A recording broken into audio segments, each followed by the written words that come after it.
पिछले कुछ सालों में भारत के रियल एस्टेट इंडस्ट्री ने काफी उतार चढ़ाव देखे हैं, लेकिन 2022 में इसमें अच्छा खासा उछाल देखने को मिला है और आगे भी ये उम्मीद है कि ये सेक्टर वैश्विक अस्थिरता, बाजार में उतार चढ़ाव और मुद्रास्फीति के दबाव के बीच भी काफी हद तक लचीला रहने वाला है।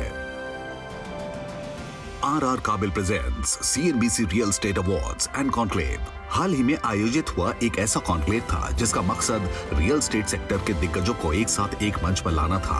साथ ही इस बात पर चर्चा करना था कि उद्योग, सरकार, बैंक, वित्तीय संस्थान और दूसरे हितधारक आने वाले कल में कैसे इस सेक्टर को विकास की ओर ले जा सकते हैं। संक्षिप्त सी बात रख देता हूं, फिर कार्यक्रम की शुरुआत करेंगे। Real estate award and conclave, जैसा कि नाम में ही शामिल है, तो अवार्ड्स भी हैं और साथ में रियल एस्टेट की चर्चा भी है।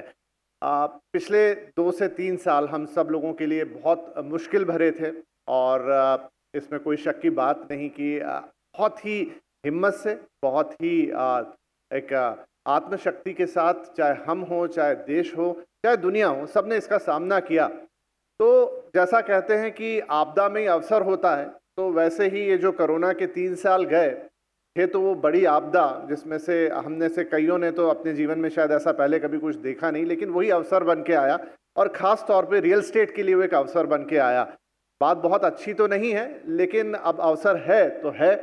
हुआ क्या, आई थिंक लोगों की सोच बदली उस चीज़ के लिए जिसकी आवश्यकता तो हमेशा से है, रोटी कपड़ा और मकान। तो मकान हमेशा से हमारी नीड है, घर सबको चाहिए, लेकिन घर की जो वैल्यू हमें इस समय समझ में आई कि भाई एक घर, एक सुरक्षित आशियाना कितना ज़रूरी है, वो शायद पहले कभी था नहीं। क्योंकि पिछले 8-10 सालों में रियल एस्टेट में थोड़ी थ्योरी बदल सी गई थी। जो नए लोग थे, मिलेनियल्स जनरेशन या उसके बाद की जनरेशन, उनको ये लगता था कि भाई घर में इतने लाखों रुपए का निवेश क्यों करना, हम थोड़ा एक्सपीरियंस लेंगे, घूमेंगे, दुनिया घूमेंगे, दूसरी चीज़ें खरीदेंगे, लेकिन घर में निवेश नहीं करेंगे। तो शायद कोरोना महामारी में यही हुआ कि जब हम घर में रहे तो हमें घरों की अहमियत समझ में आई और निवेश के लिए नहीं, अपनी आवश्यकता के लिए एक बार फिर कोई भी जनरेशन हो घर की तरफ मुड़ गई। तो चलिए आज की शाम की शुरुआत भी हम करते हैं और बहुत सारी बातें हैं जो हम करना चाहेंगे, लेकिन इसीलिए इन अवार्ड्स में हमने कॉन्क्लेव नाम का एक शब्द जोड़ दिया है कि रियल एस्टेट में चलिए सम्मान तो कर दिया अच्छी चीज़ों का, लेकिन क्या रियल एस्टेट में सब कुछ अच्छा है? क्या कोई समस्या नहीं है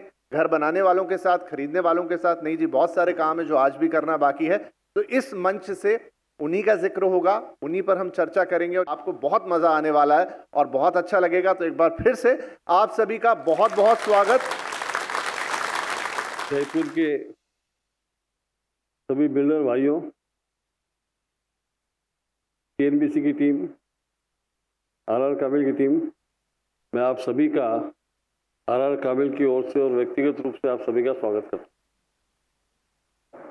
ये रियल एस्टेट अवार्ड हमने चालू क्यों किया, इसके पीछे एक भूमिका मैं आपको बताना चाहता हूँ। वैसे हमारा रियल एस्टेट के साथ बिजनेस बहुत कम है, यानी हमारे ग्रुप का टर्नओवर आज जो 14,000 करोड़ का टर्नओवर है ऐसे ग्रुप का टोटल, उसमें सिर्फ मात्र 5% बिजनेस डेवलपर के साथ में है। जब ये हम 23 साल पहले आर काबिल की स्थापना हुई और 21 साल पहले आर पार्कों की स्थापना हुई, तब ये देखा गया कि इस कैटेगरी का एक सम्मान होना चाहिए, इनकी क्रेडिबिलिटी बननी चाहिए। क्योंकि उस समय पे रियल एस्टेट इतना मैच्योर नहीं था जितना आज मैच्योर हो गया है। उस समय इतनी साइज भी नहीं थी जो आज रियल एस्टेट की साइज हो गई है। आज हम भी देखते हैं कि बिल्डर का टर्नओवर 10,000 करोड़, 12,000 करोड़, 15,000 करोड़ का टर्नओवर भी जो बड़े शहरों के बिल्डर उनका हो गया। छोटे शहरों के बिल्डरों की ग्रोथ काफ़ी हुई। तो उनको सम्मान कैसे दिया जाए और इसको कैसे ट्रांसपेरेंसी रखी जाए। आज तक ऐसा कोई भी अवार्ड हमने नहीं दिया है जिसमें कोई प्रिंसिपल के ऊपर कॉम्प्रोमाइज़ हुआ है। हमारी जो जूरी मेंबर हैं आज तक, यानी हिंदुस्तान के जाने माने व्यक्ति, लॉ फर्म से देखा जाए या दीपक पारेख से देखा जाए, ऐसे ऐसे सारे लोग इसमें जूरी में हमेशा रहे, या बड़े आर्किटेक्ट है ये रहे, और कभी भी हमने ये सिफारिश नहीं की कि आपको इसको अवार्ड देना, चाहे हमारे पहचान वाले हो, दोस्त हो या रिश्तेदार हो या हमारे कस्टमर हो, ताकि एक सम्मान मिला जाए, इस बिजनेस को एक मैच्योरिटी में लाया जाए। देखते ही देखते हम सब साथी लोग, बिल्डर भी आगे बढ़ गए, हम भी आगे बढ़े, और आज समय आ गया कि इसको जिन जिन को अवार्ड मिला है, आप उनकी अगर ग्रोथ देखेंगे तो बहुत अच्छी रही। हमारे प्रोग्राम में हमने लाइफ टाइम अचीवमेंट अवार्ड में एडी गोदरेज खुद हमारे अवार्ड फंक्शन में आए हैं, सापुर जी पालन जी खुद हमारे अवार्ड फंक्शन में आए हैं, LNT के AM नाइक जो चेयरमैन हैं वो खुद इस फंक्शन में आए, ताकि इससे साबित होता है कि ये वाकई में जो अवार्ड हम कर रहे हैं, इस अवार्ड के पीछे कोई कमर्शियल उद्देश्य नहीं है और इसको हम और आगे बढ़ाना चाहते हैं। इस कॉन्क्लेव में तमाम तरह की चर्चा सुनने को मिली, जिसमें India's real estate changing gears recovery to growth एक ऐसा ही पैनल था जिसके माध्यम से हमने उद्योग जगत के दिग्गजों से जाना कि कैसे भारतीय रियल एस्टेट सेक्टर नाजुक अंतर्राष्ट्रीय अर्थव्यवस्था के इस दौर में भी विकास की ओर तेजी से बढ़ सकता है। मुख्य अतिथि के रूप में राजस्थान सरकार के कैबिनेट मंत्री प्रताप खचरियावास ने भी 2 टियर शहरों के विकास और उनकी भूमिका पर अपना मत रखा। तो मैं आज CNBC आवाज की तरफ से अच्छा प्रोग्राम आपने ऑर्गेनाइज किया, सेफ्टी पॉइंट ऑफ व्यू को लेकर और हमारे कंस्ट्रक्शन के कामों को लेकर और सारी ओवरऑल फायर फाइटिंग सिस्टम को लेकर जब ये डिस्कस कर रहे थे, बता रहे थे कि आग लगने के बाद क्या हालात होते हैं, क्या क्रिएशन होती है और क्या माहौल बन जाता है। तो मैं इतना कह सकता हूं कि आपके आज के फंक्शन से, आज के प्रोग्राम से आज के कॉन्क्लेव से जो भी निकले, उसमें आपके कोई पॉइंट्स हो जिससे हम सेफ्टी के रूल्स रेगुलेशन स्टेट गवर्नमेंट की तरफ से लागू कर सकते हैं, तो आप हमें बता देना, हम उनको जरूर लागू करेंगे, ये तय बात। कई बार होता ही है कि डिस्कस हो गया, एक बार दिल्ली में बहुत बड़ी मीटिंग हुई और पूरे दिन मीटिंग चली, बहुत बड़े बड़े आदमी दुनिया के इकट्ठे हो गए नशे के खिलाफ। बोले अब कुछ नहीं, नशा बहुत नुकसान कर रहा है। शाम को सारे स्कॉच खोल के नशा खत्म कर रहे थे सारे के सारे। अब आप बताओ, पार्टी चल रही और गिलास हाथ में, और भाई देख ये सुबह से लेके शाम तक आज तो थक गए। अरे भाई ये नशे के ऊपर था प्रोग्राम ही सारा,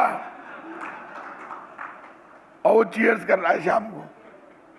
तो अब बताओ आप ये कैसे चलेगा। तो इसलिए कहीं भी ये इस तरह के प्रोग्राम्स जब मीडिया उठाता है, उसका मैसेज जाता है। नो डाउट CNBC एक बड़ा ग्रुप है, इतना बड़ा ग्रुप, इनके जरिए इतने चैनल इनके काम कर रहे हैं, इनके जरिए जब कोई डिसीजन होता है तो सब लोग सीरियस लेते हैं। कई बार लगता है कि ये अधिकारी, ये नेता, ये सब कुछ समझते होंगे, ऐसा नहीं है। सबसे अच्छा स्पीकर वो है जो लिसनर अच्छा है ना, वही सबसे बड़ा स्पीकर है, ये ध्यान रखना। तो सुनेगा ही नहीं तो बोलेगा कहां से? सुनना चाहते ही नहीं है, किसी के पास टाइम नहीं है सुनने का, सिर्फ सुनाने का टाइम है। लोगों को कहना पड़ता है भाई साहब बोल लिए क्या? बोले हाँ बोल लिए। तो मैंने कहा मुझे बुलाया है। अब महिलाएं, तो मैं जाता हूं कई कॉलोनियों में, वो आपस में बात करने लग जाती है। मैंने कहा मैडम मेरे जाने के बाद बात कर लेना, अभी तो मेरी सुन लो। कहा हाँ हाँ। मैंने कहा आप आपस में ही एक दूसरे को दिमाग ऐसे नहीं ऐसे कर लो। और इंजीनियर को भी, इंजीनियर खड़े वहां एक्शन ऐसी, चीफ इंजीनियर खड़े मेरे साथ घूम रहे, मैं मिनिस्टर हूं तो साथ घूमेंगे। बिल्कुल ऑटो चलाने वाला आदमी कह रहा भाई साहब ये सड़क जो आप ऐसे नहीं, इसको ऐसे बनाओ। और सीवरेज डालने वाले को कह रहा है ये सीवरेज आप इधर से नहीं हो करके करोगे तो मिल जाएगी। मैंने कहा गलती होगी यार, वो इंजीनियर 5 साल तारी फालतू ही पढ़ाई करिए, तू ही बन जाए इंजीनियर। मैं भी उनके जैसा ही हूं, फिर मैं भी तो सड़क का आदमी हूं, मैं तो रोड मास्टर हूं। फिर मैं कहता हूं अच्छा तू ले, तू बन पहले इंजीनियर। कि भाई साहब मतलब, मैंने कहा सीवरेज और सड़क भी तू तय करेगा, तो इंजीनियर की जरूरत ही नहीं है, सरकार को फालतू तनख्वाह दे रही है। हर आदमी, दिक्कत एक खड़ी हो गई, आइडिया सबके पास। आप आइडिया लोगे, कहेंगे इसका आइडिया मेरे पास। क्योंकि हर आदमी के साथ एक दिक्कत हो गई है बड़ी।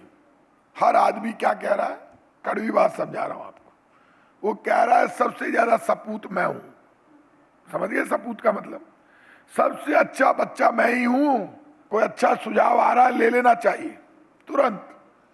इन्होंने कहा मैं तो डर गया कि आग लाग जाए, ये वास्ते लाग रही है सिर्फ, और तय है, बहुत अच्छी बात कही कि यदि वोल्टेज बढ़ेगा तो आग लगना तय है, क्योंकि वो उतना कैपेसिटी है ही नहीं।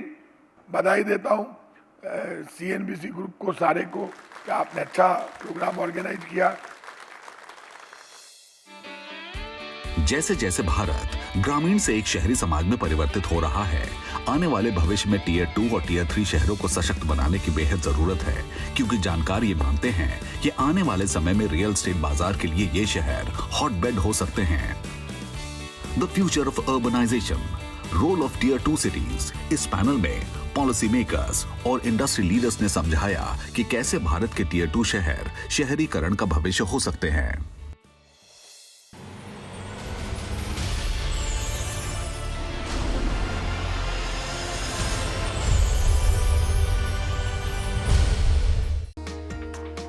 एक जिम्मेदार कॉर्पोरेट के रूप में RR काबिल और न्यूज 18 नेटवर्क ने साथ मिलकर फायर सेफ्टी के बारे में जागरूकता पैदा करने के लिए रियल एस्टेट अवार्ड्स प्लेटफॉर्म के इस मंच के माध्यम से शॉर्ट सर्किट से सुरक्षा कैंपेन की शुरुआत की। Electrical safety codes, minimizing the risk of short circuit fires. Panel discussion में एक्सपर्ट्स ने बताया कि कैसे इलेक्ट्रिकल सेफ्टी कोड्स का पालन करके बिल्डिंग और उसमें रहने वालों की सुरक्षा के लिए जिम्मेदार लोगों के लिए जवाबदेही और उत्तरदायित्व को बढ़ावा देने में मदद मिलती है।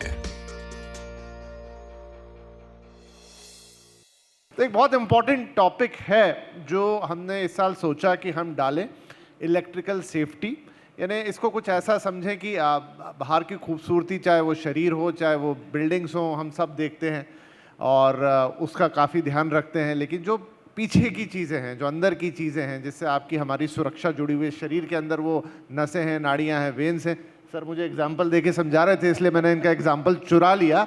और वही सेफ्टी जो वायर्स देते हैं वो भी एक तरह से आपके नब्स के तौर पे काम करते हैं एक बिल्डिंग के अंदर। तो बड़ा इंपॉर्टेंट टॉपिक है, हमने इंक्लूड किया था तो लगा था कि लोगों को बोरिंग लगेगा, लेकिन जब हमने अपने पिछले कॉन्क्लेव में इंदौर में इस पे बात की तो काफ़ी अप्रिसिएशन आया कि नहीं, इस तरह के टॉपिक्स आपको उठाने चाहिए और ये बहुत इंपॉर्टेंट है। घरों की, रियल एस्टेट की बात हम करते हैं, लेकिन इससे जो जुड़ी हुई चीज़ें हैं, खास तौर पे सेफ्टी से रिलेटेड, उसकी बातें कम होती हैं। तो हमने सोचा कि इसको कंटिन्यू करें। तो आज इसीलिए थोड़े बड़े और वृहद पैनल के साथ यहाँ बैठे ना, आई थिंक इस बातचीत में भी आप लोगों को उतना ही आनंद आएगा और उतनी ही चीज़ें जानने को मिलेगी। तो आप सभी पैनलिस्ट का बहुत बहुत स्वागत है। और शहर के चीफ फायर ऑफिसर हमारे साथ बैठे हैं, तो सबसे पहले तो मैं उन्हीं से एक प्रैक्टिकल ग्राउंड चेक करता हूँ कि सर जिस चीज़ को लेकर हम बातचीत कर रहे हैं, ये समस्या कितनी बड़ी और कितनी गंभीर है, क्योंकि आप तो इससे रोज रूबरू होते होंगे। एक लाइफ में सभी का एक सपना है कि एक घर बनाएं, फैक्ट्री बनाएं और एक बिजनेस अपना शुरू करें और लाइफ को जितना अच्छा हम लोग मैनेज कर सकें, ये सब अब हम लोग सोचते हैं। जब हम प्लान करते हैं कि हमें कोई घर परचेज़ करना है, फ्लैट परचेज़ करना है, तो हम बिल्डर से ये कहते हैं कि मेरे को कलर वाइट होना चाहिए, डार्क होना चाहिए या ऐसा होना चाहिए। या फिर हम सोचते हैं कि वास्तु, मेरा किचन किधर होगा, पूजा घर कहाँ होगा, ये सब हम लोग थिंक करते हैं। लेकिन हम उसकी सुरक्षा, उसके अंदर क्या उपकरण हमने यूज़ किए, फायर फाइटिंग के लिए क्या है, अगर कोई बिल्डिंग बनी है तो उसके एस्केप रूट्स कहाँ हैं, इन केस ऑफ इमरजेंसी मुझे कहाँ भागना है, अगर एक सीढ़ी ब्लॉक हो गई तो मुझे कौन सी सीढ़ी है जो फायर रूट के रूप में मुझे मिलेगी, जहाँ से मैं सुरक्षित बाहर निकल सकता हूँ इस बिल्डिंग से। ये सब चीज़ें हमें ध्यान रखनी चाहिए।